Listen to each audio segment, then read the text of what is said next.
আসসালামু আলাইকুম সবাইকে। আমাদের কয়েকদিন হাতে একেবারে ৩-৪ দিন মাত্র সময় আছে, তারপরে আমাদের কাঙ্ক্ষিত সেই গুচ্ছ ভর্তি পরীক্ষা। যেহেতু আমাদের গুচ্ছ ভর্তি পরীক্ষা কাঙ্ক্ষিত সময়ে অলরেডি চলে আসছে, আমরা অনেকেই অনেক বেশি দ্বিধাদ্বন্দ্বে আছি যে ভাই ভালো মার্ক কিভাবে তুলবো।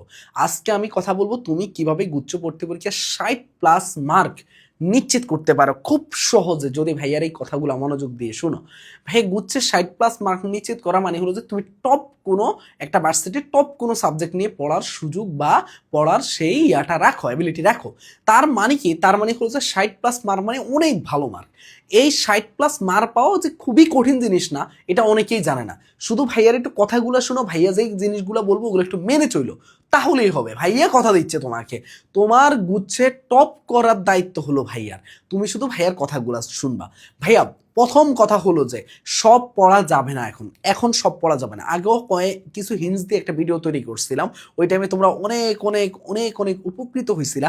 কিন্তু এই ভিডিওটা কেউ যদি ভালো মতো শেষ পর্যন্ত শুনো ভাইয়ার কথাগুলো, ইনশাল্লাহ তুমি এইটুকু নিশ্চিন্তে থাকো যে তুমি গুচ্ছের মধ্যে একটা ভালো রেজাল্ট করে আসতে পারবা। অনেক তো অ্যাডমিশন দিয়ে আসছো। কয়েকটা কথা একটু মনোযোগ দিয়ে শুনো। ৬০+মার্ক পাওয়ার জন্য তোমাকে সর্বপ্রথম সব জিনিস পড়া যাবে না, এটা হলো প্রথম কথা ভাইয়া। তাহলে কি পড়তে হবে ভাইয়া? প্রত্যেকটা চ্যাপ্টারের ইম্পর্টেন্ট টপিকগুলো পড়বা। প্রত্যেকটা চ্যাপ্টার বলতে কেমন বোঝাই? ধরলাম ফিজিক্সের প্রত্যেকটা চ্যাপ্টার, ধরলাম ভেক্টর থেকে সবচেয়ে বেশি প্রশ্ন আসে ডট গুণন থেকে। তার মানে কি, ভেক্টর থেকে তোমার আর কি কি প্রশ্ন আসে? ভেক্টর থেকে প্রশ্ন আসবে কি তোমার হলো যে ডাইভারজেন্স থেকে। ভেক্টর থেকে প্রশ্ন আসবে কি? ভেক্টর থেকে প্রশ্ন আসবে যে আমাদের কি ক্রস গুণন থেকে তেমন একটা আসে না। এই যে দেখো ডট গুণন, তারপর ডাইভারজেন্স, আর তারপর যে নদী নৌকার মাঝে মাঝে একটা একটা নির্দিষ্ট টপিক, এইগুলাই বারবার ঘুরে ফিরে ভেক্টর থেকে আসতেছে। তার মানে আমরা কিন্তু বুঝে যাই যে এই চ্যাপ্টারগুলো থেকে এই টপিকগুলো ইম্পর্টেন্ট। এখন অনেকেই জানে না, তার জন্য তোমরা যদি চাও, ভাইয়েরা তো ম্যারাথন নিচ্ছে, ম্যারাথনগুলোতে ভাইয়েরা প্রশ্ন ব্যাংক ভালো মতো সলভ করাচ্ছি।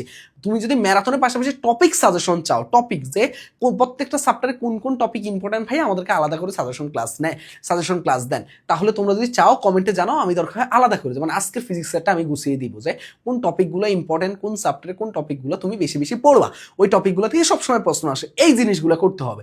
এইটা করে ধরো একটা চ্যাপ্টার, ধরো অন্য টাইমে তোমাকে যেখানে 4-5 ঘন্টা সময় নিত, এখন তোমাকে ওই চ্যাপ্টারটা নেবে মাত্র 30 মিনিট থেকে 1 ঘন্টা সময় নিবে। তার মানে তুমি ওই সেম টাইমের মধ্যে এখন 5টা চ্যাপ্টার পড়তে পারতেছো।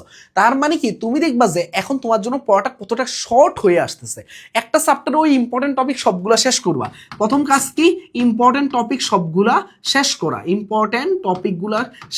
শেষ করা বলতে গেলে আমি এটাই বুঝাচ্ছি যে ইম্পর্টেন্ট টপিকগুলো শেষ করা বলতে গেলে আমি কি বুঝাচ্ছি একটু একটু খেয়াল করে দেখো তো ভাইয়া। আমি বুঝাচ্ছি যে সেটা কি, সেটা হলো কনসেপ্ট ক্লিয়ার করা। কি করা? কনসেপ্ট ক্লিয়ার করা, এটা হলো সবচেয়ে বেশি ইম্পর্টেন্ট।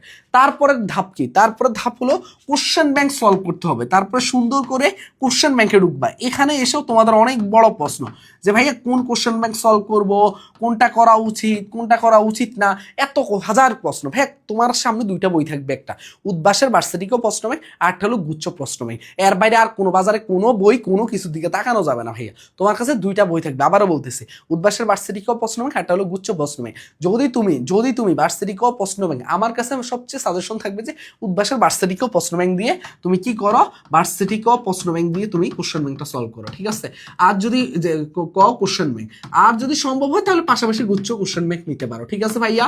বাট ওইটা যে করতে হবে এমন না, বাট ভার্সিটিকেও প্রশ্ন ব্যাংকটা ভালো মতো সলভ করবা। থার্ড যেই কাজটা হবে, একটা পেপার শেষ হবে বা একটা সাবজেক্ট শেষ হবে, তারপর একটা করে এক্সাম দিবা ভাইয়া।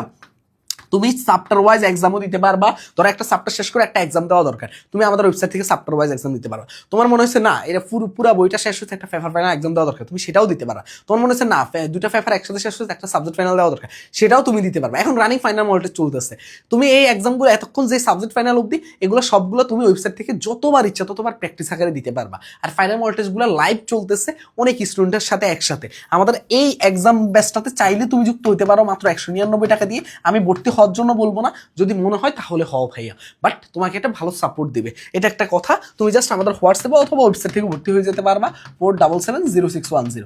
এবার আসো মেইন কথা, এই হোয়াটসঅ্যাপে মেসেজ দিলে ভর্তি নিয়ে নিবে। এখন আসো মেইন কথায়, তার মানে কি তুমি যদি ভাইয়া গুচ্ছের 60+ মার্ক পাওয়া, খুব বেশি কঠিন না ভাইয়া, প্রশ্ন আহামরি কঠিন হবে বলে আমার কাছে মনে হচ্ছে না। প্রশ্ন কঠিন হলে 60+ মার্ক পাওয়া মানে টপ 10-এ ঢুকে যাওয়া। প্রশ্ন মিডিয়াম রেঞ্জ বা সহজ আমরা যেভাবে চিন্তা করতেছি ওইরকম হলে তোমার কি হইতে পারে, এই 60+ মার্ক দিয়ে তুমি একটা ভালো ভালো একটা রেজাল্ট করে আসতে পারবা।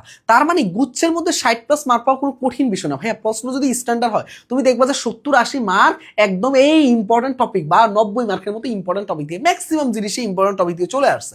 ওগুলো শুধু তুমি সঠিকভাবে কারেক্ট করে আসো, তুমি ফার্স্ট সেকেন্ড থার্ড হইতে পারবা ভাইয়া, এমন এবিলিটি রাখো তুমি।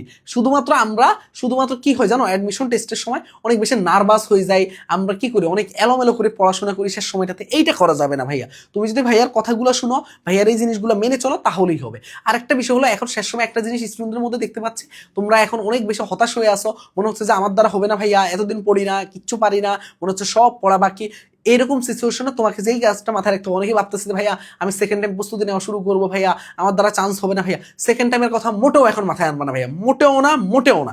সেকেন্ড টাইমের জন্য একদম শূন্য থেকে আমরা একদম ভালো মতো আমরা একদম প্রত্যেক বছরে কম বেশি আমরা একদম A to Z বেস্ট হয়, আমাদের কাছ থেকে অনেক শিক্ষার্থী চান্স পায়। কিন্তু আমি তারপরে বলবো, কখনো তুমি সেকেন্ড টাইম নিয়ে এখন মাথা ঘামাবা না। আগে তুমি চান্স পাও ভাইয়া, আগে তুমি চান্স পাও, তোমার আগে একটা সিট নিশ্চিত করো, তারপর তুমি যদি মনে হয় যে না আমি ওখান থেকে আমার আরো ভালো কিছু ডিজার্ভ করে, তাহলে তুমি সেকেন্ড টাইম প্রস্তুতি আবার নিতে পারো, কোনো সমস্যা নেই। বাট ভাই তুমি আগে নিজের জায়গাটা তৈরি করো, এরপরে সেকেন্ড টাইমের জন্য ভাইরা সব শূন্য থেকে ভাইদের ফুল টিচার প্যানেল নিয়ে ফুল সাপোর্ট দেওয়া, এবং ভাইরা একদম সব সময় প্রিমিয়াম কোর্স লঞ্চ করে, তাই ওইটা নিয়ে তোমার চিন্তা করার দরকার নেই। বাট তোমার আগে কি করতে হবে, তোমার আগে চান্স পাওয়াটা সবচেয়ে বেশি দরকার। আগে চান্স পাও ভাইয়া, আগে গুচ্ছে চান্স পাও, মাথায় রাখবা। মাথায় এখন কোনো সেকেন্ড টাইম নিয়ে আনবা না, সেকেন্ড টাইম যে কি পরিমাণ কঠিন জার্নি, মাথায় সেকেন্ড টাইম নিয়ে কোনো চিন্তাও আনবা না, ঠিক আছে?